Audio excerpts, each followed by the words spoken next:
අද අපි කතා කරන්න යන්නේ ඉතිහාසයේ විවාදාත්මක චරිතයක් ගැන. සමහර කෙනෙක්ට ඔහු ද්‍රෝහියෙක්. ඒ කියන්නේ ඔහුගේ රට විනාශ කරපු පුද්ගලයෙක්. තවත් කෙනෙක්ට ඔහු ප්‍රතිසංස්කරණවාදී. ලෝක සාමය වෙනුවෙන් වැඩ කරපු කෙනෙක්. එහෙමත් නැත්නම් තිබිච්ච ජරා ජීර්ණ ක්‍රමයක් වෙනස් කරන්න ගිහිල්ලා ඒක දරා ගන්න බැරුව ඒ ක්‍රමයත් එක්කම විනාශ වෙච්ච චරිතයක්. අපි කතා කරන්නේ මිහායිල් සර්ගෙයේවිච් ගෝර්බචොව් ගැන. මිහායිල් සර්ගෙයේවිච් ගෝර්බචොව් ඉපදුනේ 1931 මාර්තු මාසේ 2 වෙනිදා. දකුණු දිග රුසියාවේ ස්තාව්රොපෝල් කියන ප්‍රදේශයේ කිට්ටුව තියෙන ප්‍රිවොල්නයේ කියන ගම්මානයේදී. ඔහුගේ පියාගේ පාර්ශවයෙන් හුඟක් රුසියානු සම්භවයක් වගේම මවගේ පාර්ශවයෙන් යුක්‍රේනියානු සම්භවයක් ඔහුට තිබෙනවා. ඔහුගේ පියාගේ පියා සහ මවගේ පියා දෙන්නම ස්ටාලින්ගේ කාලේ 1930 ගණන් වලදී තරංගුවට පත් වෙලා තිබෙනවා. ඇතරම ඔහුගේ මවගේ පියා ගත්තොත් ඔහු කොමියුනිස්ට් පක්ෂයේ සමාජිකයෙක් විදිහට ඔය 1930 ගණන් වල සමූහ ගොවිපළ වැඩපිළිවෙල ක්‍රියාත්මක කිරීමේදී සැලකිය යුතු කාර්යභාරයක් කරලා තිබෙනවා. ඊට පස්සේ තමයි ස්ටාලින්ගේ පාලන කාලයේදීම රහස් පොලිසිය විසින් ඔහුව අත්අඩංගුවට අරගෙන අවුරුදු කිහිපයක් ඔහු අත්අඩංගුවේ ඉන්නේ. ඉතින් පුංචි කාලේ මිහායිල් ගෝර්බචොව්ගේ ජීවිතය ගත්තම බොහොම කටුක ජීවිතයක් කියලා තමයි සඳහන් වෙන්නේ. ගමේ ජීවත් වුණේ කෘෂිකාර්මික ගමක්. ඉතින් ඔවුන්ට හරියට ප්‍රමාණවත් තරම් කෑම බීම පවා තිබුණ නැති කාලවල් තිබිලා තිබෙනවා. ඉතින් කොහොම හරි ඔය විදිහට ගිහිල්ලා ඔහුගේ වයස අවුරුදු 10 දී 11 දී විතර දෙවන ලෝක යුද්ධය කාලේදී මාස කිහිපයකට ජර්මන් හමුදාව ඔහුගේ ගම අල්ල ගන්නවා. යුද්ධ කාලේ ඇත්තටම මිහායිල්ගේ පියා කියන්නේ සර්ගෙයි ගෝර්බචොව් යුද්ධයට යනවා. එක්තරා අවස්ථාවක ඇත්තටම ඔහු මිය ගියා කියලා ආරංචි වෙනවා පවුලට. නමුත් පස්සේ යුද්ධය අවසාන කාලේදී තුවාලකරුවෙක් විදිහට ඔහු ආපහු ගමට එනවා. ආවට පස්සේ 1945 යුද්ධය ඉවර වුණාට පස්සේ සර්ගෙයි ගෝර්බචොව් ඔහු ඇත්තටම මිහායිල්ගේ පියා බොහොම ප්‍රියමනාප පුද්ගලයෙක් කියලා තමයි සඳහන් වෙන්නේ. තමන්ගේ මවට වඩා තමන්ගේ පියා සමග සමීප සම්බන්ධයක් මිහායිල්ට තිබිලා තියෙනවා. පියාත් එක්ක එකතු වෙලා මිහායිල් පොඩි කාලෙම ඒ කියන්නේ අවුරුදු 14 දී 15 දී විතර ට්‍රැක්ටර් එලවන්න ඒ වගේම අස්වනු නෙලීමේ යන්ත්‍ර පාවිච්චි කරන්න පටන් අරගෙන තිබෙනවා. ඉතින් මේ දෙන්න මේ තාත්තයි පුතයි දෙන්න මේ පළාතේ හරි ප්‍රසිද්ධ වෙලා තිබෙනවා අස්වනු නෙලීමේ කටයුතු වලට. කොච්චරක්ද කිව්වොත් තරුණ කාලෙදිම මිහායිල් ගෝර්බචොව්ට අපි ඒකට ඉංග්‍රීසියෙන් කියනවා Order of the Red Banner of Labour කියන පදක්කම ක්‍රමයේ රතු දජය පදක්කම කියන්න පුළුවන්. ඒ වගේ ලැබිලා තිබෙනවා ඊටාම තරුණ වයසේදී. මොකද වාර්තාගත ස්වනු ප්‍රමාණයක් නෙලන්නට සමත් වෙච්ච නිසා. ඉතින් මේ විදිහට ඔහුගේ පාසල් කාලේ ඔහු සාමාන්‍ය ශිෂ්‍යයෙක්. ඒ වගේම ඔහු යම් යම් හැකියාවන් පෙන්වලා තිබෙනවා රංග කලාවට. ඔහු එය පස්සේ කාලේ විශ්වවිද්‍යාලය යන කාලෙත් ඒවා ප්‍රගුණ කරලා තිබෙනවා යම් තාක් දුරකට. ඔහුගේ පරණ ඡායාරූප තිබෙනවා තරුණ කාලේ ගත්තු බොහොම ප්‍රියමනාප පෙනුමක් සහිත තරුණයෙක්. 1950 දී පාසල් අධ්‍යාපනය ඉවර කරලා මිහායිල් මොස්කව් වලට එනවා. මොස්කව් රාජ්‍ය විශ්වවිද්‍යාලයේ නීතිය හදාරන්න. ඔහු ඇත්තටම ගමකින් ආපු කෙනෙක් විදිහට ඔහුට මොස්කව් වල ජීවිතේ ටිකක් ලේසි වෙන්නේ නැහැ හැඩ ගැහෙන්න. අනික එක මේ කාලේ මොස්කව් රාජ්‍ය විශ්වවිද්‍යාලයේ නේවාසික ශිෂ්‍යයින්ට එහෙම ලොකු පහසුකම් තිබිච්ච කාලයක් නෙවෙයි. මේ කාරණා ඔක්කොමත් එක්ක ඔහු මොස්කව් වල ජීවිතයට හැඩ ගැහෙන්නේ ටිකක් අමාරුයි. මේ කාලේ ඔහුට හම්බ වෙනවා ප්‍රධාන චරිත ගණනාවක් හම්බ වෙනවා. ඒ අතරින් ප්‍රධාන දෙන්නෙක් හම්බ වෙනවා ඔහුගේ ජීවිතයට පස්සේ කාලෙක විශාල බලපෑම් එල්ල කරපු. මේ දෙන්නගෙන් එක්කෙනෙක් තමයි දෙනෙක් ම්ලිනාර්. ඔහු චෙක් ජාතික ශිෂ්‍යයෙක්. ම්ලිනාර් සමකාලීන ශිෂ්‍යයෙක්. ඔහු ඇවිල්ලා මොස්කව් රාජ්‍ය විශ්වවිද්‍යාලයේ ඉගෙන ගන්නවා. ඔහු එක්තරා දුරකට ප්‍රතිසංස්කරණවාදී අදහස් තිබ්බ කෙනෙක්. පස්සේ 1968 අවුරුද්දේ චෙකස්ලොවේකියාවේ සිද්ධ වෙන ප්‍රතිසංස්කරණවාදී ව්‍යාපාරය තුල ප්‍රධාන චරිතයක් බවට ඔහු පත් වෙනවා. ගෝර්බචොව්ගේ පරණ යාළුවෙක්. ඒ ඇඳුනුම්කම ගෝර්බචොව්ට යම් ප්‍රමාණයකට බලපානවා. ඔහුට හම්බෙන අනික් වැදගත් පුද්ගලයා තමයි රයිසා තිතරෙන්කෝ. රයිසා කියන්නේ ගෝර්බචොව්ගේ භාර්යාව. ඔවුන් දෙන්න විශ්වවිද්‍යාල කාලෙම විවාහ වෙලා ඊට පස්සේ දැන් රයිසා ඇත්තටම දර්ශනවාදය ඉගෙන ගන්න. දර්ශනවේදය ඉගෙන ගන්නේ. ඔවුන් දෙන්න උපාධිය සම්පූර්ණ කරාට පස්සේ ටික කාලයක් රයිසා ඇත්තටම ආචාර්ය උපාධියක් හදාරන්න කටයුතු පටන් ගන්නවා. නමුත් ගෝර්බචොව් ත්‍රිවේදියෙක් විදිහට කටයුතු කරමින් ඔහු විවිධ ස්ථානවල ඔහුගේ වෘත්තිය ආරම්භ කරන්න සලකා බලමින් ඉඳලා අන්තිමට ස්තාව්රොපෝල් ප්‍රදේශයට ඔහුට පත්වීමක් ලැබෙනවා. ඒ අනුව ඔහු එහි යනවා. ඉතින් රයිසත් ඇයගේ අධ්‍යයන කටයුතු අතරමඟ නතර කරලා මිහායිල් එක්ක ස්තාව්රොපෝල් වලට යනවා. ස්තාව්රොපෝල් කියන්නේ පොඩි නගරයක් දකුණු දිග රුසියාවේ තියෙන. ඉතින් මේ නගරේ තමයි ඊට පස්සේ ඔහුගේ ඊළඟ අවුරුදු 25ක විතර ජීවිත කාලේ මිහායිල්ගේ මූලික වශයෙන් ගෙවෙන්නේ. ඔහු මුලින්ම නීතිවේදියෙක් විදිහට කටයුතු කරනවා එහි ටික කාලයක්. නමුත් ඊට පස්සේ ඔහු කොමියුනිස්ට් පක්ෂයේ ක්‍රියාකාරකම් වලට සම්බන්ධ වෙනවා. එතකොට 1950 ගණන් වල දෙවනි භාගයට විතර ඇවිල්ලා මේ කාලේ වෙනකොට ස්ටාලින් මිය ගිහිල්ලා ස්ටාලින් 1953 මරණයටපත් වෙනවා. ඊට පස්සේ ක්‍රුෂ්චොෆ් තමයි බලයට ඇවිල්ලා තිබෙන්නේ. ක්‍රුෂ්චොෆ් එක්තරා විදිහකට ප්‍රතිසංස්කරණවාදී මාවතක ගමන් කරමින් ඉන්නේ මේ කාලේ. ඉතින් ගෝර්බචොව් මේ කාලේ තමයි පක්ෂයේ කටයුතු වලට සම්බන්ධ වෙන්නේ. කොම්සොමෝල් එකේ ඔහු කාලයක් ගත කරලා ඊට පස්සේ ඔහු ස්තව්රෝපෝල් ප්‍රදේශයේ පක්ෂයේ දේශපාලන කටයුතු වලට සම්බන්ධ වෙනවා. මේ කාලේදී ඔහු යම් යම් වෙනස්කම් කරනවා, සාකච්ඡා ආරම්භ කරනවා තරුණ අයත් එක්ක. එතකොට ඒ අයට වඩා විවෘතව අදහස් දැක්වීමේ හැකියාව ඔහු හදලා දෙනවා යම් තාක් දුරකට තිබ්බ තත්ත්වයක් එක්ක. ඉතින් ඔහුගේ අර පොඩි ප්‍රතිසංස්කරණවාදී අදහස් ඒ කාලේ ඉඳලම තිබිලා තිබෙනවා. නමුත් සාමාන්‍යයෙන් පක්ෂ යන මාවත එක්ක ඔහු ලොකුවට ගැටෙන්නේ නැතුව ඉස්සරහට යන්න උත්සාහ කරපු කාලයක් විදිහට ගන්න පුළුවන්. එතකොට මෙතන එක්තරා විදිහට කෙනෙක්ට හිතෙන්න පුළුවන් දෙබිඩි පියවරක් කියලා. මොකද එක්තරා විදිහකට ඔහුගේ යම් යම් ප්‍රතිසංස්කරණවාදී අදහස් තිබ්බා වුණාට පක්ෂය ඇතුලේ ඔහුගේ ගමන් මාර්ගය ඔහු සකස් කරගන්නවා. ඒ සමහර තමන්ගේ පෞද්ගලික අදහස් පැත්තකින් තියලා. මේක වඩා වැදගත් වෙන්නේ 1964 දී ක්‍රුෂ්චොෆ් බලයෙන් පහ වුණාට පස්සේ බ්‍රෙෂ්නෙව්, ලියොනිඩ් බ්‍රෙෂ්නෙව් බලයටපත් වෙනවා. බ්‍රෙෂ්නෙව්ගේ කාලේ ආපහු සැරයක් ක්‍රුෂ්චොෆ්ගේ ප්‍රතිසංස්කරණ ටිකක් නැවතිලා ආපහු අනිත් පැත්ත හැරෙන ලක්ෂණ පෙන්눔 කරනවා. ඉතින් මේ කාලේ තමයි ගෝර්බචොව් කොම්සොමෝල් එකේ වැඩ කරාට පස්සේ පක්ෂයේ කටයුතු වලට වැඩිපුර සම්බන්ධ වෙන්නේ. ඉතින් ඔහු ස්තව්රෝපෝල් ප්‍රදේශයේ පක්ෂයේ නායකයා බවට පත් වෙන 1970 දී.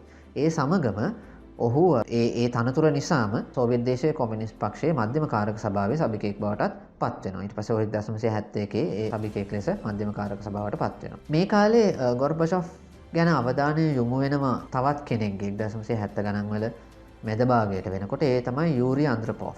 යූරි අන්ද්‍රොපොව් කියන්නේ විශේෂිත චරිතයක්. ඒ කියන්නේ ඔහු අවුරුදු 15ක් KGB එකේ සෝවියට් රහසොත්තු සේවයේ ප්‍රධානියා විදිහට කටයුතු කරා. ඒ කියන්නේ සෝවියට් පාලන තන්ත්‍රයේ තියෙන දරුණුම ඒ පාලන තන්ත්‍රය තහවුරු කරන්න පාවිච්චි කරපු දරුණුම යාන්ත්‍රණය ක්‍රියාත්මක කරපු පුද්ගලයා විදිහට යූරි අන්ද්‍රොපොව් හඳුන්වන්න පුළුවන්. හැබැයි අනිත් පැත්තට යූරි අන්ද්‍රොපොව් කියන්නේ එක්තරා දුරකට ප්‍රතිසංස්කරණවාදියෙක්. ඔහු තේරුම් අරන් තිබ්බා සෝවියට් දේශයේ විශේෂයෙන්ම 1970 ගණන් වෙනකොට යම් කතිකාවතක් නිර්මාණය වෙලා තිබ්බා සෝවියට් දේශයේ යන ක්‍රමය වෙනස් විය යුතුයි මේ පවතින ක්‍රමය කියලා. මොකද ආර්ථිකය තරම් කාර්යක්ෂම තත්වයක තිබුණේ නැහැ. ඉතින් ඒ වගේ විශේෂයෙන්ම ආර්ථික කාරණා පිළිබඳ ප්‍රශ්නේදී මේ දේවල් වෙනස් වෙන්න ඕනේ, යම්කිසි ප්‍රතිසංස්කරණයක් කෙරෙන්න ඕනේ කියන අදහස ඇතැම් උගතුන් වගේම ඇතැම් පක්ෂයේ නිලතර දරපු පුද්ගලයන් අතරේ තිබුණා. අන්ද්‍රොපොව් උනත් ඔහු KGB එකේ නායකයා වුණාට ඔහු ඇතැම් දුරකට යම් යම් වෙනස්කම් කරන්න අවශ්‍යතාවය තිබ්බ කෙනෙක් විදිහට පේන්න තිබුණා. මේ කාලේ සෝවියට් දේශයේ තිබ්බ ලොකුම ප්‍රශ්නයක් තමයි ඇත්තටම කිව්වට අපි කියනවා වැඩ කරන ජනතාවගේ ප්‍රජාතන්ත්‍රවාදී පාලන ක්‍රමයක් යන ආදී වශයෙන් දේවල් කිව්වට ඇත්තටම ෆෙඩරල් රාජ්‍යයක් කියලා කිව්වට සෝවියට් දේශයේ පාලනය වුණේ ක්‍රෙම්ලිනයේ පක්ෂයේ දේශපාලන මණ්ඩලය තමයි හැම තීරණයක්ම වගේ ගත්තේ. අන්තිමට එතෙන්ට තමයි යන්නේ. එතකොට දේශපාලන මණ්ඩලය ගත්තම දේශපාලන මණ්ඩලයේ හිටියේ ඔක්කොම වගේ වයසක අය, එක පරම්පරාවක කට්ටිය. ඉතින් මේ සමහර කට්ටියට දැන් ඒ දවස්වල හරියට විහිළු කතා තිබිලා තිබෙනවා මේ සෝවියට් ජනතාව අතරේ මේ දේශපාලන මණ්ඩලයේ වයස ගැන. එක කතාවක් තිබිලා තිබෙනවා කකුල් 40කුයි දත් 4කුයි තියෙන්නේ කාටද කියලා හොම බ්‍රෙෂ්නෙව්ගේ දේශපාලන මණ්ඩලයට කියලා. ඒ වගේ වයසක කණ්ඩායමක් තමයි රාජ්‍යය කරගෙන ගියේ. දැන් දේශපාලන මණ්ඩලයේ රැස්වීම වලදී සමහර අයට නිින්ද යනවා. ඒ වගේ දේවල් ඒ කාලේ වෙලා තියෙනවා. බ්‍රෙෂ්නෙව්ගේ ඉඳලම මේ සිස්ටම් එක වෙනස් කරන්න තරුණ ජවයක් ඉස්සරහට ගේන්න ඕනේ කියන එක පිළිබඳ අදහසක් අන්ද්‍රොපොව්ට තිබුණා. එතකොට 1970 ගණන් වලදී අන්ද්‍රොපොව්ගේ අවධානය ගෝර්බචොව් දිහාවට යොමු වෙනවා. ඒ විදිහට තමයි ගෝර්බචොව්ට මොස්කව් වෙන්න අවස්ථාව ලැබෙන්නේ. ඔහු 1978 දී විශේෂයෙන්ම ඔහුට ඒ කාලේ මධ්‍යම කාරක සභාවේ සභිකයෙක් විදිහට ඔහු කොහොමත් ඉන්නවා. නමුත් ඔහු ඊට පස්සේ මොස්කව් වලට එනවා. ඔහුට බාර වෙනවා කෘෂිකර්මය පිළිබඳ ලේකම් කාර්යාලය. ඉතින් 78 විතර ඉඳලා ඔහු මොස්කව් වල තමයි කටයුතු කරන්නේ. ඔහුව පස්සේ කාලෙක දේශපාලන මණ්ඩලයට ඇතුළත් කරගන්නවා. බ්‍රෙෂ්නෙව් පවා ඔහුට එක අනුග්‍රහය දක්වලා තිබෙනවා. බ්‍රෙෂ්නෙව්ගේ විරෝධතාවයක් තිබිලා නැහැ. අනික ගෝර්බචොව් වුණත් නායකයා බ්‍රෙෂ්නෙව්ව හොඳින් තියාගෙන ඉන්න කටයුතු කරලා තිබෙනවා. කොහොම හරි 1980 ගණන් වලට එනකොට තරුණ නායකයෙක්ගේ අවශ්‍යතාවය දේශපාලන මණ්ඩලයේම තීරුම් අරගනිමින් ඉන්න කාලෙක තමයි බ්‍රෙෂ්නෙව් මිය යන්නේ. බ්‍රෙෂ්නෙව් 82 දී මිය යනවා. ඊට පස්සේ අන්ද්‍රොපොව් පක්ෂයේ මහලේකම් බවට පත් වෙනවා.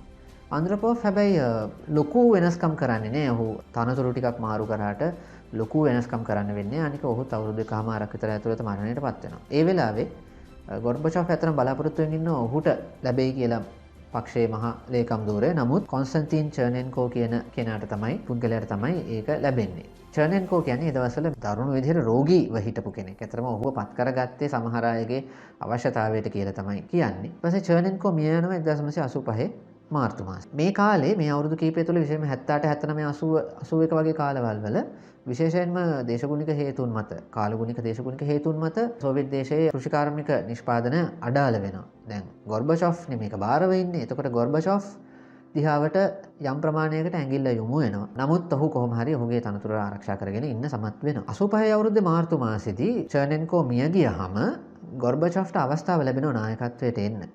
මේ අවස්ථාවේ දේශපාලන මණ්ඩලයේ හිටපු අනික් ප්‍රධාන පුද්ගලයා තමයි ආන්ද්‍රේ ග්‍රොමිකෝ අවුරුදු 20 ගාණක් විදේශ ඇමති විදිහට කටයුතු කරපු කෙනා. ඔහුත් එක්ක එකඟතාවයකට එන්න ගොර්බචොව්ට පුළුවන් වෙනවා. ඒ අනුව ගොර්බචොව් නායකත්වයට පත් වෙනවා ආන්ද්‍රේ ග්‍රොමිකෝගේ සහයෝගයත් එක්ක. ඊට පස්සේ 1985 මාර්තු මාසේ ගොර්බචොව් සෝවියට් දේශයේ පක්ෂයේ කොමියුනිස්ට් පක්ෂයේ මහ ලේකම් බවට පත් වෙනවා. ගොර්බචොව්ට එකපාර වෙනස් කරන්න බෑ. ඔහුට වෙනස් කරන්න පුළුවන්කම තිබ්බා හෝ නැතා ඔහුට එහෙම වෙනස් කරන්න බෑ. මොකද පරණ තනතුරු දරමින් හිටපු අය විශාල ප්‍රමාණයක් ඉන්නවා. දේශපාලන මණ්ඩලයේ වුණත් ඔහුට බහුතර බලයක් තිබුණේ නෑ මුල් කාලේ කොහොමද. ඇත්තටම අන්තිම කාලේ පවා ඔහුට බහුතර බලයක් කෙලින්ම තිබුණා කියන්න තමයි. මධ්‍යම කාරක සභාවෙත් තත්වයේ එහෙමයි. ගොර්බචොව් හිමින් තමයි කටයුතු පටන් ගන්නේ. හැබැයි ඔහු නායකත්වයට පත් වුණාට පස්සේ වැඩි කාලයක් යන කලින් මිනිසුන්ට තේරෙනවා ටිකක් වෙනස් නායකයෙක් මේ ඇවිල්ලා ඉන්නේ කියලා. ඒ කියන්නේ මෙතුවක් කාලයක් අපි දන්නවා සෝවියට් දේශයේ හිටපු නායකයෝ ජනතාව හම්බ වෙලා පිළිසඳරේ යෙදෙන දේවල් එහෙම අපි දකිනවා අඩුයි. ඒ වගේම කොලයක් බලාගෙන කතා කරන්නේ හදවත පතුලෙන්ම එන කතා නෙමෙයි ඔය දේශපාලනික කතාවලදී පවා දකින්න ලැබෙන්නේ. කොලයක් බලාගෙන යාන්ත්‍රිකව කරන කතා. ඒ ගැනත් විහිළු කතා වුණ තරම් තිබෙනවා සෝවියට් දේශයේ. මේක වෙනමම සාකච්ඡා කරන්න ඕන මාතෘකාවක් සෝවියට් විහිළු ගැන. විශේෂයෙන්ම ගොර්බචොව් එන්න කලින් හිටපු බ්‍රෙෂ්නෙව් සම්බන්ධයෙන් විශේෂයෙන්ම ගොර්බචොව් ඊට වඩා වෙනස් චරිතයක් බවට පත් වෙනවා. ඔහු මිනිස්සු අතරට යනවා, ගිහිල්ලා මිනිස්සුන්ව වීදීදී හම්බ වෙනවා, ඒගොල්ලොත් එක්ක කතා බහ කරනවා, සටහන් මුකුත් නැතුව කතා පවත්වනවා. අමුතු ජවයක් පක්ෂයේ මහ ලේකම් ධූරයට අරගෙන එනවා. ඔහොම ඉඳෙද්දි තමයි 1986 අප්‍රේල් මාසෙදී චර්නොබිල් ව්‍යසනය සිද්ධ වෙන්නේ. ගොර්බචොව් එක වෙලාවක කියලා තියෙනවා මගේ ජීවිතේ කොටස් දෙකකට කැඩුවොත් චර්නොබිල් වලට කලින් ජීවිතය සහ චර්නොබිල් වලට පස්සේ ජීවිතය කියලා වෙන් කරන්න පුළුවන්. ගොර්බචොව් මුල් අවස්ථාවේදී ඇත්තටම චර්නොබිල් කියන්නේ එක ව්‍යසනයක් වුණාට ඒක එක ව්‍යසනයක් විතරක්ම නෙමෙයි. සෝවියට් ක්‍රමයේ තිබිච්ච පල්වෙන ස්වභාවය පෙන්වුම් කරන ස්ථානයක්. මොකද කාතකට වැඩ බලන අයගේ වැරදි නොසලකිල්ල, ඒ වගේම ඒ යන්ත්‍ර සූත්‍රවල තිබිච්ච අඩුපාඩු, ඒ වගේම මේ ව්‍යසනය වුණාට පස්සේ ඒක හංගපු එක, ජනතාවට ඒක ඇත්ත නොකියපු එක, ඒ නිසා ජනතාව පීඩනයට පත්වෙච්ච එක, ජීවිත හානියට පත්වෙච්ච එක, ඒ වගේ දේවල් ඔක්කොම මේ සෝවියට් සිස්ටම් එකේ තිබ්බ වැරදි. ඒ ඔක්කොම ගොර්බචොව්ට තේරුම් යනවා වඩාත් හොඳින් චර්නොබිල් වලින් පස්සේ. ඒ අනුව තමයි ඔහු ඊට පස්සේ තමයි තීරණය කරන්නේ ඇත්තටම මේ ක්‍රමය වෙනස් කරන්න කටයුතු කරන්න ඕනේ. ඔහු ගේන ප්‍රධාන අපි දන්නවා වැඩපිළිවෙල දෙකක් තියෙනවා. පෙරස්ත්‍රොයිකා සහ ග්ලාස්නොස්ට් කියන එක ප්‍රතිසංවිධානය සහ විවෘතභාවය කියන අර්ථයෙන්. ඔහු මහ ලේකම් ධූරයේ ඉන්න කාලෙම ඔහුට කරගන්න බැරි වෙන එක දෙයක් තමයි ඔහු දන්නවා ප්‍රතිසංස්කරණ කරන්න ඕනේ කියලා. නමුත් ඔහුට පුළුවන්කමක් නැහැ ඒක හරියට මෙන්න මේකයි මට අවශ්‍ය කියන එක පෙන්눔 කරන්න ඔහුට හරියටම කරන්න ලැබෙන්නේ නැහැ. ඒක ඔහුගේ එක දුර්වලතාවයක්. ඒ වගේම පක්ෂයේ සහ රටේ හිටපු එක අතකින් ලිබරල් වාදී කණ්ඩායම සහ අනික් අතින් වඩා වාමවාදී කණ්ඩායම සමතුලිතයකට අරගෙන එන්න ඔහුට පුළුවන් වෙන්නේ නැහැ. ඔහු එක පැත්තක් ගන්නෙත් නැහැ. ඔහු දෙපැත්තම සමතුලිත කරගෙන යන්න උත්සාහ කරනවා. අන්තිමට ඔහුට දෙපැත්තම නැති වෙනවා වගේ දෙයක් තමයි සිද්ධ වෙන්නේ. දේශපාලනයේ හුඟක් අයට ඒක වෙලා තියෙනවා. දෙපැත්තම සමතුලිතව තියාගෙන යන්න ගිහලා අන්තිමට එක පැත්තක්වත් නැති වෙලා යනවා. ගොර්බචොව්ටත් ඒ වගේ දෙයක් තමයි සිද්ධ වෙන්නේ ඉස්සරහට යනකොට. කොහොමරි ඔහු වෙනස්කම් කරනවා. සාහිත්‍ය අපි දන්නවා දැන් සෝවියට් සාහිත්‍ය ගැන විශාල වශයෙන් කතා කරනවා ලංකාවේ. නමුත් අපි හුඟක් වෙලාවට අමතක කරන දෙයක් තමයි සෝවියට් සාහිත්‍ය කියන්නේ රජය විසින් වාරණය කරන ලද සාහිත්‍යයක්. එතකොට රජයට අවශ්‍ය දේ තමයි සාහිත්‍යකාරයන්ගෙන් එළියට එන්නේ. අපි ඒක කොච්චර නැහැ කිව්වත් ඒක තමයි සෝවියට් දේශයේ සිද්ධ වුණේ. සාහිත්‍යය, සිනමාව ඕනම දෙයක්. එතෙන්දී උසස් නිර්මාණ බිහි නොවුණා නෙමෙයි, උසස් නිර්මාණ බිහි වුණා. නමුත් ඒ ඔක්කොම සිද්ධ වුණේ රජයේ අනුදැනුම ඇතුව. ඒ නිසා දේශපාලන මණ්ඩලයේ කට්ටියට පොත් ලියන්න බැරි හින්දා ලේඛකයෝ ලව්ව පොත් ලියවුවා වගේ දෙයක් තමයි ඇත්තටම කිව්වොත් එතන වෙන්නේ. මේ වගේ තත්වයක ඉඳලා විවෘත කරනවා. 1987 වෙනකොට විවෘත වෙනවා.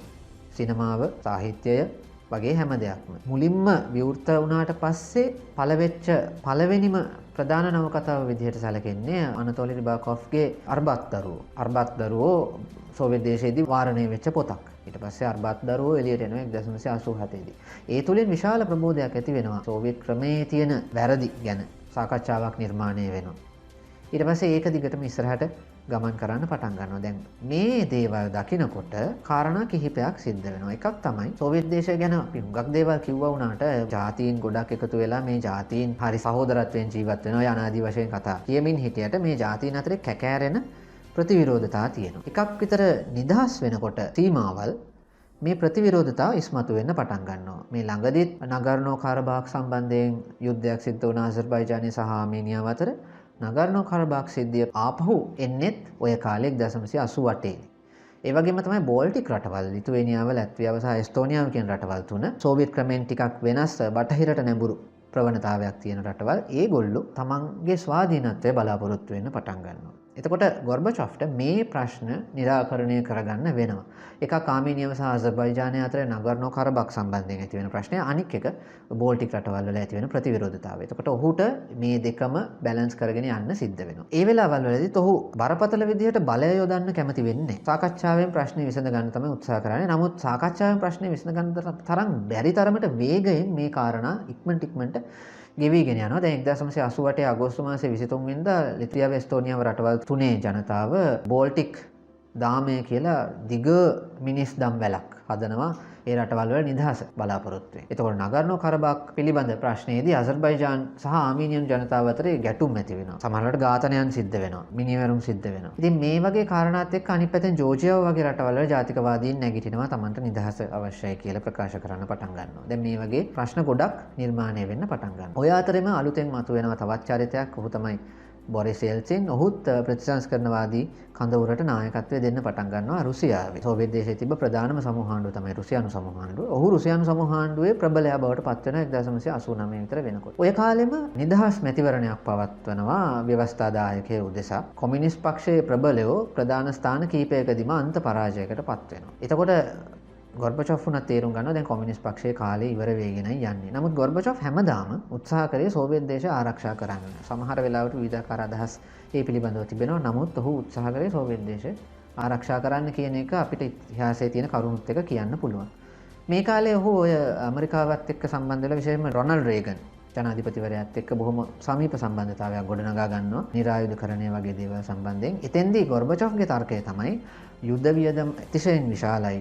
සෝවියට් දේශයට ඒක දරා ගන්න බෑ. ඒ වියදම අඩු කරලා නිරව යුද්ධය එහෙම නැත්නම් සීතල යුද්ධය පාලනය කරලා ඒක නවත්වලා රට සංවර්ධනය කිරීම සඳහා ඒ ශක්තිය යොදාගත යුතුයි කියන කාරණේ. රේගන් එක්ක ඔහු බොහොම හොඳ සම්බන්ධයක් ගොඩනගා ගන්නවා. ඊට පස්සේ ජනාධිපති ධුරයට පත් වෙන H.W. බුෂ් එක්කත් හොඳ සම්බන්ධයක් ගොඩනගා ගන්නවා. නමුත් රේගන් එක්ක තරම්ම හොඳ සම්බන්ධයක් ගොඩනගා ගන්න ඔහුට හැකියාව ලැබෙන්නේ නැහැ බුෂ් එක්ක විශේෂයෙන්ම මුල් මාස කිහිපය තුල. මේ කාරණා ඔක්කොම යද්දි රට ඇතුලේ මතුවෙන ප්‍රතිවිරෝධතාවයන් එක්ක සෝවියට් දේශය ටිකෙන් ටික බිඳ වැටෙන්න පටන් ගන්නවා. ඔය අතරම නැගෙනහිර ජර්මනියේ ඇතුළු නැගෙනහිර යුරෝපයේ කොමියුනිස්ට් රටවල් කඩා වැටෙනවා. ඒ අවස්ථාවේ ගොර්බචොෆ් ඒවා ආරක්ෂා කරන්න උත්සාහ කරන්නේ නැහැ. එතන ඇත්තටම සෝවියට් නායකත්වයටත් ප්‍රශ්නයක් තිබුණා. මොකද නැගෙනහිර ජර්මනිය ඇතුළු නැගෙනහිර යුරෝපයේ තිබ්බ කොමියුනිස්ට් රටවල් තමන්ගෙන් දේවල් ලබාගෙන තමයි, ඒ කියන්නේ සෝවියට් දේශයෙන් දේවල් ලබාගෙන තමයි පැවතුනේ. නැත්තම් උන්ට ස්වාධීනව පවතින පුළුවන්කමක් ඒ වෙනකොට තිබ්බේ නැහැ.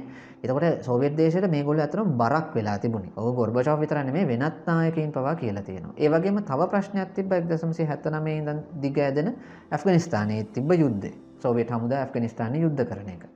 1982 විතර ඉඳලම සෝවියට් නායකත්වය හිතමින් හිටියේ ඇෆ්ගනිස්තානෙන් එන්නේ කොහොමද කියලා. ගොර්බචොෆ් ඇවිල්ලා කරපු දෙයක් නෙවෙයි. නමුත් ඇෆ්ගනිස්තානෙන් එන්නේ කොහොමද කියලා හිටියට ගෞරවාන්විත විදිහට එතනින් එළියට එන්න බැරි ප්‍රශ්න නිසා තමයි 1989 වෙනකම්ම ඇෆ්ගනිස්තාන යුද්ධයට චාල වශයෙන් සම්පත් යට කරේ. ඉතින් මේ වගේ හුඟක් දේවල් එක තමයි මේ සෝවියට් දේශය ටිකෙන් ටික කඩාගෙන වැටුනේ. නැතුව එක හේතුවක් නිසා නෙවෙයි. අන්තිමට කොහොම හරි 1990 විතර වෙනකොට සෝවියට් දේශයේ අලුත් බලවේගයන් ඉස්මතු වෙන්න පටන් අරගෙන සෝවියට් දේශයට එරෙහිව මේ දේවල් ක්‍රියාත්මක වෙන්න පටන් ගන්නවා. 1991 දී මේ තත්ත්වය පාලනය කරන්න අනික කොමියුනිස්ට් පක්ෂයේ පාලනය යම් ප්‍රමාණයකට පාලනය කරලා වෙනත් ව්‍යුහයක් හඳුන්වා දෙන්න ගොර්බචොෆ් ජනාධිපති ධූරයක් හඳුන්වලා දීලා ඔහු පළවෙනි ජනාධිපති බවට පත් වෙනවා. ඊට මාස කිහිපයකට ඔහු යද්දී සෝවියට් දේශයට අලුත් විදිහේ එකමුතුවක් තිබ්බ එකමුතුව වෙනුවට වෙනස් විදිහේ එකමුතුවක් හඳුන්වා දෙන්න සාකච්ඡා නිර්මාණය වෙනවා. මධ්‍යම රජයේ බලය අඩු කරලා. මේකට සමහර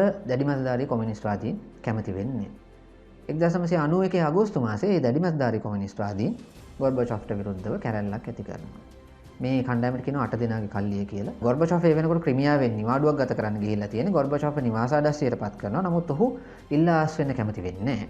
මේ අතරේ යෙල්සින් ඉන්නේ මොස්කව් වල. යෙල්සින්ට පුළුවන් වෙනවා මිනිස්සුන්ව පාරට බස්සලා අර කුමන්ත්‍රණය පරාජය කරන්න. ඊට පස්සේ කොමියුනිස්ට් පක්ෂය බිඳ වැටෙනවා එතනින් එහාට. ඊන් අනතුරුව යෙල්සින් ඇතුළු කණ්ඩායමක් උත්සාහ කරනවා සෝවියට් දේශය දැන් ඉවරයි. මිහයිල් ගොර්බචොෆ් හැම වෙලේම උත්සාහ කරන්නේ තිබ්බ සෝවියට් දේශය කොහොම හරි පවත්වාගෙන යන්න. සමහර ජනපදවල සහයෝගයත් එක්ක ඔහුට සමහර සමූහාණ්ඩු ඔහුට සහයෝගය දක්වනවා. නමුත් යෙල්සින් ඇතුළු පිරිසක් හොරෙන්ම දෙසැම්බර් 8 වෙනිදා ගිවිසුමකට එනවා බෙලාවේජා කියන ස්ථානයේදී. බෙලාරුසියාවේ සහ යුක්‍රේනයේ නායකයෝ දෙන්නා යෙල්සින් එක්ක මේ ගිවිසුමෙන් පස්සේ ඔවුන් කියනවා නෑ සෝවියට් දේශය විදිහට පවතින්න බෑ ඉස්සරහට කියලා. එයින් පස්සේ ගොර්බචොෆ් උත්සාහ කරාට සෝවියට් දේශය පවත්වාගෙන යන්න ඒක කරන්න පුළුවන් වෙන්නේ නැහැ. ඉතින් ඇත්තටම ගොර්බචොෆ් හුඟක් වෙලාවට අපිට පේන්න තියෙන ගොර්බචොෆ් ප්‍රතිසංස්කරණ කරන්න උත්සාහ කරා. නමුත් ඔහුට කරන්න බැරි තරමට ප්‍රශ්න ඔඩු දුවන්න පටන් ගත්තා. පාලනයකින් තොරව දේවල් එනකොට ගොර්බචොෆ්ට ඒක පාලනය කරගන්න බැරි වුණා. අනික සමහර වෙලාවට ගොර්බචොෆ් ඒ පාලනය කරන්න ඕන කරන තද තීරණ ගත්තේ නැහැ. ඒ වැරද්ද හින්දා ඒ කාරණේ සම්පූර්ණයෙන් කඩාගෙන යනවා. නමුත් අවසානයේදී ගත්තම සෝවියට් දේශය බිඳ වැටෙන ආසන්නම හේතුව වෙන්නේ බොරිස් යෙල්සින් ඇතුළු කණ්ඩායමකගේ බල තණ්හාව. ඊට පස්සේ බොරිස් යෙල්සින් රුසියාවේ ජනාධිපති විදිහට 91 දෙසැම්බර් මාසයේ සෝවියට් දේශය බිඳ වැටෙනවා. සමූහාණ්ඩු 15ක් විදිහට බොරිස් යෙල්සින් රුසියාවේ ජනාධිපති බවට පත් වෙනවා. ඊට පස්සේ ගොර්බචොෆ් ටික කාලයක් ඔහු දේශපාලන කටයුතු වල යෙදෙනවා. ඔහු සමාජ ප්‍රජාතන්ත්‍රවාදී පක්ෂය කියලා අලුත් පක්ෂයක් හදාගෙන දේශපාලනය කරන්න උත්සාහ කරනවා. නමුත් 1996 ජනාධිපතිවරණයට ගොර්බචොෆ් ඉදිරිපත් වෙනවා. එහිදී ඔහුට 100.5ක විතර ඡන්ද ප්‍රමාණයක් තමයි ලැබෙන්නේ. රුසියාව ඇතුළත ඔහු එච්චර ජනප්‍රිය චරිතයක් නෙවෙයි. නමුත් ලෝක මට්ටමින් ඔහු බොහොම ජනප්‍රිය චරිතයක්. සීතල යුද්ධය නිමා කිරීම නිසා 1990 නොබෙල් සාමතයක් ඔහුට ලැබෙනවා. ඔහු 2015 විතර යනකම් ලෝකේ විවිධ ස්ථානවල සංචාරය කරනවා. ඊට පස්සේ ඔහුගේ රෝගී තත්ත්වයන් හින්දා ඔහු ඒ සංචාරයන් කරන එක නතර කරනවා. ඔහු නිතරම ජාත්‍යන්තර මාධ්‍ය වලට කතා කරනවා ඒ කාලය පුරාවටම. ඊට පස්සේ ඒ කාලේ ඔහු 99 අවුරුද්දේදී ඔහුගේ බිරිඳ මිය යනවා පිළිකාවකින්. ඒක ඔහුගේ පෞද්ගලික ජීවිතයට බොහොම තදින් බලපාපු සිද්ධියක් කියලා බොහොම ප්‍රසිද්ධ කාරණයක්. එයින් අනතුරුව ඔහු කාලයක් ඔහුගේ යම් දේශපාලන කටයුතු වල ඉඳලා ඊට පස්සේ දේශපාලනයෙන් ටිකක් පැත්තකට වෙලා කටයුතු කරන්න පටන් ගන්නවා. පුටින් ගත්තොත් පුටින්ගේ පාලන කාලෙත් ඔහු පුටින් ගැන තියෙන්නේ මිශ්‍ර දහස් ගොර්බචොෆ්ට. ඔහු සමහර වෙලාවට පුටින්ව ආරක්ෂා කරනවා, සමහර වෙලාවට පුටින්ව විවේචනය කරනවා. නමුත් බටහිර රටවල් අනවශ්‍ය විදිහට රුසියාවට මැදිහත් වෙන්න කරන සමහර උත්සාහයන් වලදී ඔහු පුටින්ව ආරක්ෂා කරන විදිය ප්‍රකාශයන් කරලා තිබෙනවා. මුල් කාලේ ඔවුන් දෙන්න අතර හොඳ සම්බන්ධයක් තිබ්බා කියලා සඳහන් වෙනවා. නමුත් පස්සේ කාලෙක ඒ සම්බන්ධය ඈත් වෙලා තිබෙනවා. ඒ විදිහට තමයි ගොර්බචොෆ් ජීවිතයේ අන්තිම කාලේ ගත කරන්නේ. 2015 වෙන් පස්සේ ඔහු ලෝකයේ ඇවිදින්න ඔහුට අවස්ථාවක් ලැබෙන්නේ නැහැ. ඔහුගේ රෝගී තත්ත්වයන් හින්දා තමන්ගේ පාඩුවේ පැත්තකට වෙලා විශ්‍රාම අරගෙන කටයුතු කරන තත්ත්වයක් තමයි මූලික වශයෙන් පේන්න තිබුණේ. ඉතින් අර ආපහු සැරයක් හුඟක් වෙලාවට හුඟක් අයගේ අදහසක් තිබෙනවා ගොර්බචොෆ් කියන්නේ කුමන්ත්‍රණකාරයෙක්, ඔහු CIA කාර්යයක් යනාදී වශයෙන් සාකච්ඡාවක් තිබෙනවා. ඕනකමින් සෝවියට් දේශය බිඳ වැට්ටුවා කියලා. නමුත් ඔහුට තනියම සෝවියට් දේශය බිඳ වැටෙන්න ඕන වුණත් ඒක පුළුවන්කමක් තිබුණා කියලා මම විශ්වාස කරන්නේ නැහැ. මොකද දේශපාලන මණ්ඩලය තමයි අවසාන තීන්දුව ගත්තේ. ඔහු තනියම ගත්ත තීන්දුව නෙමෙයි. දේශපාලන මණ්ඩලයේ අන්තිම වෙනකම්ම ඔහුට බහුතර බලයක් තිබුණද කියන සැකය තිබෙනවා. මොකද හුඟක් දෙනා හිටියේ ඔහුගේ තැන නෙවෙයි. ඇමරිකා එක්සත් ජනපදයේ නායකයෝ අරගත්තම සමහර වෙලාවට ගොර්බචොෆ් කරන සමහර දේවල් සැකයෙන් බලපු අවස්ථා අපි දකිනවා. පොදුවේ ගත්තම ඔහු හොඳක් කරන්න ගිහිල්ලා ඒක කරගන්න බැරි වෙච්ච සාර්ථකද අසාර්ථකද කියන එක නෙවෙයි. ඇත්තටම ඔහුට දරා ගන්න බැරි විදිහේ වෙනස්කම් එක්ක අවනතියටපත් වෙච්ච නායකයෙක් විදිහට තමයි ගොර්බචොෆ්ව හඳුන්වන්න පුළුවන් වෙන්නේ. අවසානයේදී සම්පූර්ණයෙන්ම ගොර්බචොෆ්ගේ කාලේ සලකලා බලද්දී. එහෙනම් අපි තවත් චරිතයක් එක්ක ඉදිරි දවසකදී හම්බ වෙමු. අදට ගිහින් එන්න. අපිත් එක්ක එකතු වුණාට බොහොම ස්තුතියි. අපි මේ වගේ වීඩියෝස් දිගටම කරන්න බලාපොරොත්තු වෙනවා. ඒ නිසා elearning.lk YouTube channel එක subscribe කරන්න. ඒ වගේම Facebook page එක like කරන්න. Facebook page එකේ link එක ඔයගොල්ලන්ට description එකෙන් බලා ගන්න පුළුවන්.